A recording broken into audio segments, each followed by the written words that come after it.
मित्रों, ये तो सृष्टि का नियम है कि एक स्त्री पुरुष की और एक पुरुष स्त्री की ओर आकर्षित होगा ही।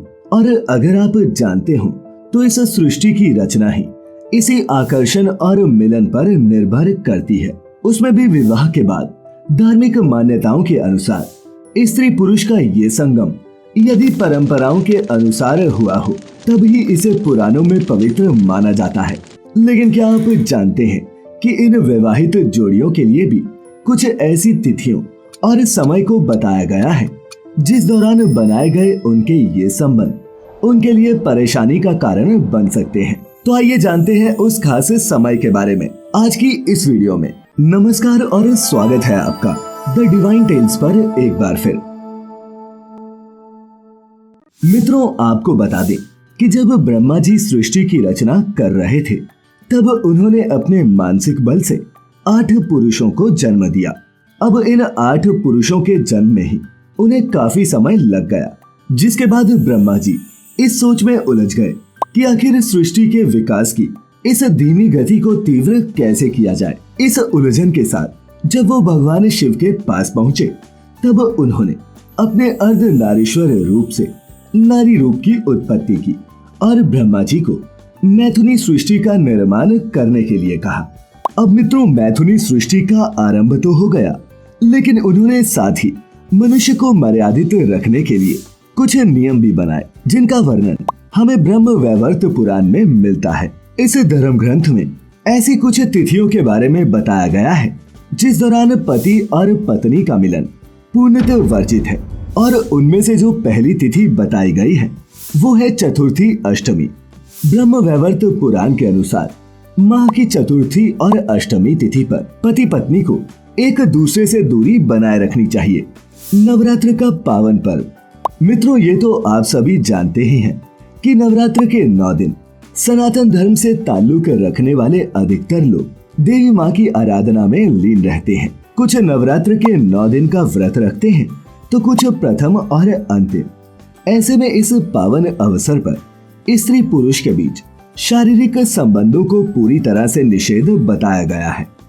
व्रत के समय ब्रह्म वैवर्त पुराण की माने तो जो कोई भी व्यक्ति जिस किसी दिन भी भगवान के लिए व्रत रखता है उसे उस दिन पवित्रता और शुद्धता का खास ख्याल रखते हुए पूर्ण निष्ठा और विधि विधान से व्रत करना चाहिए, क्योंकि ये तो शास्त्रों में भी वर्णित है कि एक व्रता को पूर्ण ब्रह्मचर्य का पालन करना चाहिए, तभी एक व्रत का पूर्ण भोग हो पाता है। इसीलिए यदि आप अपने व्रत के फल को व्यर्थ नहीं करना चाहते तो व्रत के समय शारीरिक संबंधों से दूरी बनाए रखें।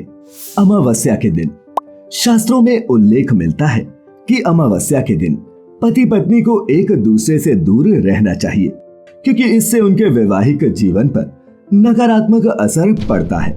इसके अलावा पूर्णिमा की रात भी पति पत्नी को शारीरिक संबंध बनाने से बचना चाहिए।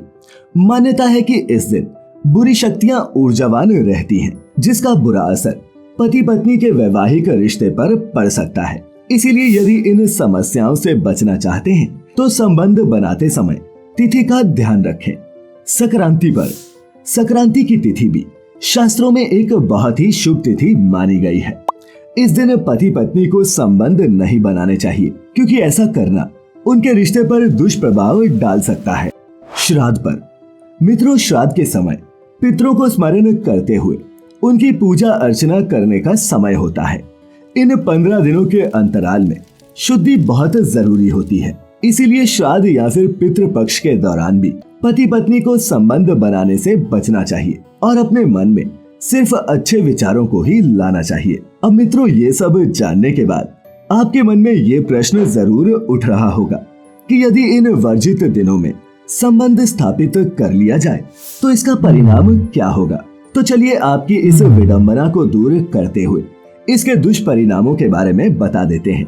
अगर कोई दंपति संतान प्राप्ति के लिए संबंध बनाने का सोच रही है तो उनका ये जानना बहुत जरूरी है कि उनके सामने संतान प्राप्ति में समस्याएं भी खड़ी हो सकती हैं। इन अशुभ दिनों पर गर्भ धारण करने वाली स्त्री के गर्भ से जन्म लेने वाली संतान पर सभी अशुभ ग्रहों का असर होता है, जिसके परिणाम स्वरूप जन्म के बाद उस शिशु के लिए एक के बाद एक कई परेशानियां खड़ी हो सकती हैं। यही नहीं, हिंदू धर्म पुराण गर्भ उपनिषद के अनुसार अनुचित समय पर बनाए गए शारीरिक संबंध एक किन्नर को जन्म देते हैं। मित्रों, आपको ये जानकर हैरानी होगी कि जिन तिथियों पर संबंध स्थापित करना वर्जित बताया गया है, इन दिनों का स्वामी मंगल है, जो अत्यंत क्रोधी एवं विनाशकारी ग्रह माना गया है। माना जाता है कि मंगल ग्रह के प्रभाव में जिस बच्चे का जन्म होता है वो स्वभाव से जिद्दी होते हैं, अपने से बड़ों की बात नहीं सुनते और अपने हिसाब से ही सभी कार्य करते हैं। ऐसे बच्चे हिंसक प्रवृत्ति के भी होते हैं। इसीलिए शास्त्रों के अनुसार इस दिन कोई भी शुभ कार्य करने की मनाही होती है। तो मित्रों, उम्मीद करते हैं कि आपको हमारी आज की ये प्रस्तुति पसंद आई होगी। अगर अच्छी लगी हो तो इसे लाइक करने के साथ साथ अपने मित्रों रिश्तेदारों के साथ साझा अवश्य करें। ऐसी सभी धार्मिक और आध्यात्मिक जानकारियों के लिए जुड़े रहें द डिवाइन टेल्स परिवार के साथ। तो फिलहाल आज के लिए बस इतना ही। अब इजाजत दें। आपका बहुत बहुत शुक्रिया।